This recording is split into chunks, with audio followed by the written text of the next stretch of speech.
Halina't pag-usapan natin 'to mga idol. Natawa na lang si LeBron matapos ang kanyang magandang performance laban sa Warriors at siya din ang kauna-unahang player sa NBA na umiscore ng 30+ points, 20 rebounds at 10 assists since mula noong 1976.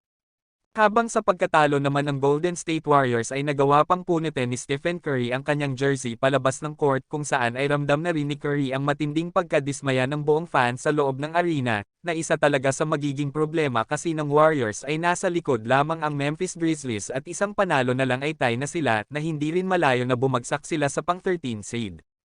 Nakabaliktara naman sa Lakers ngayon na may 2 winning streak at 1 win away na lamang ay aakyat na sila sa number 8 spot position, if kung matatalo ang Dallas Mavericks at mananalo naman ang Lakers sa kanilang next game kontra naman sa Houston Rockets mga idol.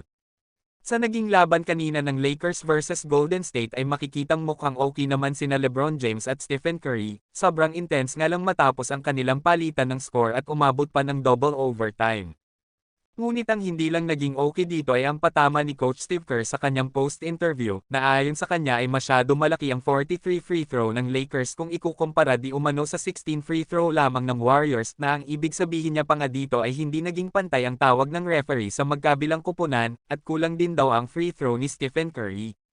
Ngunit kung mapapansin nyo kasi mga idol, ang play ng Warriors ay halos galing sa 3-point line na umabot pa nga sila ng 58 attempt galing sa 3, habang ang Lakers naman ay nakafocus lamang ang kanilang scoring sa loob ng paint na umabot lamang sa 27 attempt pagdating sa 3-point line. Last year ito rin kasi ang naging bukang bibig ni Coach Steve Kerr na matalo sila ng Lakers sa second round ng playoffs. Naayon pa nga sa report ay sadyang gumagawa na lang ng storya ang Warriors matakpan lang ang kanilang pagkatalo, hindi rin kasi pwedeng i-underestimate ang Lakers sa ngayon dahil sa kanilang third scoring na kayang sumabay sa level nila LeBron at Davis, at yan ay si D'Angelo Russell na consistent na rin ang inilalaro.